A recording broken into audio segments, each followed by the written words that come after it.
Hello, students. Welcome to my online class. Today, I'll be doing the English literature part. Uh, Today, I'll be taking up the poem Lines Composed in a Wood on a Windy Day. The poem has been written by Anne Bronte. She was the youngest of the three Bronte sisters who were also writers. Her elder sister was Charlotte, who wrote John Eyre, and the second sister was Emily, who wrote a very famous novel, Wuthering Heights. This poem was published in the collection of poems by the three sisters called the Poem by Currer, Ellis, and Acton Bell. The title, Lines Composed in a Wood on a Windy Day, suggests that Anne Bronte wrote this poem on a strong windy day in the forest. Wood means forest. The theme of the poem is nature. We all are connected to nature. The weather affects us and the way we feel. When it's a good weather, we really feel happy, but when it is like summer, we are a little dull. So, weather affects the way we feel.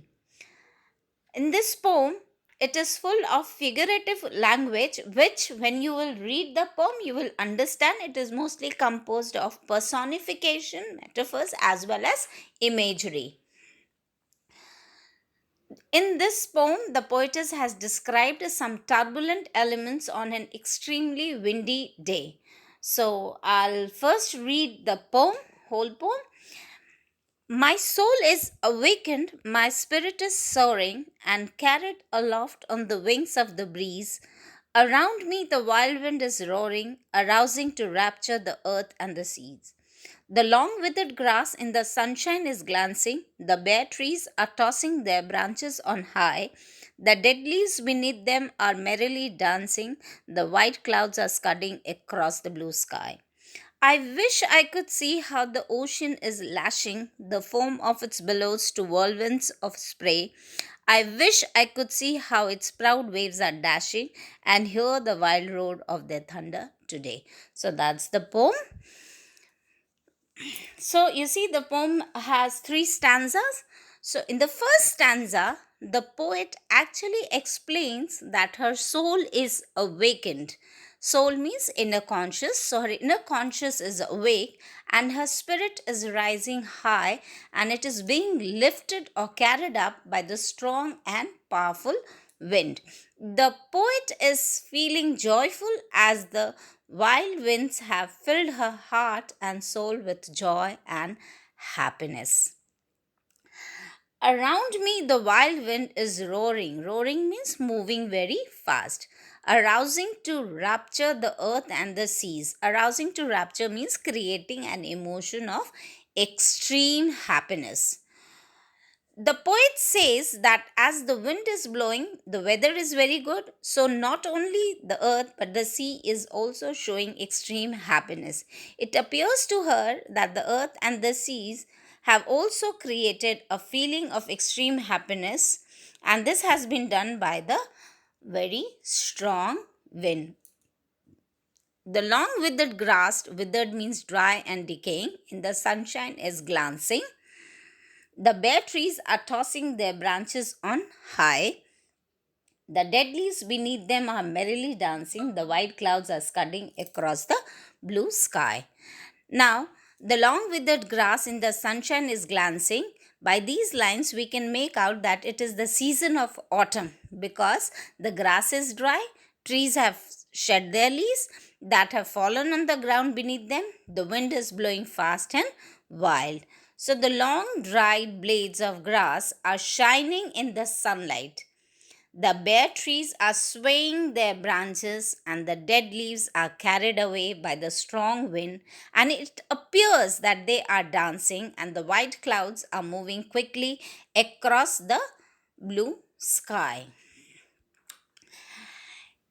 In the first two stanza, students, you can see the poet has described the beauty of nature, and though she's away from the ocean, she imagines the scene of the ocean on a strong windy day. So, in the third stanza, she has mentioned about her desire. She desires to see the ocean On a strong windy day, she wishes to see the mighty waves hitting against one another, causing extremely large shower of spray. Here the line is, I wish I could see how the ocean is lashing the foam of its billows to whirlwinds of spray, and I wish I could see how its proud waves are dashing and hear the wild roar of their thunder today. So she wishes to see the mighty waves hitting against one another, carrying extremely large shower of spray. Whirlwinds of spray, large showers of spray. The poet also wishes to see the mad, uncontrollable waves strike against the shore and hear the wild roar of their thunder. So with this desire in her heart, she ends the poem. So that's all about the poem. I hope you have understood the meaning of the poem. The feeling of the poetess which she has tried to convey through her poem. Now after that, just what are the theme of the poem? The theme of the poem is nature. Style is lyrical. It What is lyrical poetry? It expresses poet's emotion and it has a musical quality in it. The poem can be sung as it follows a rhyming scheme.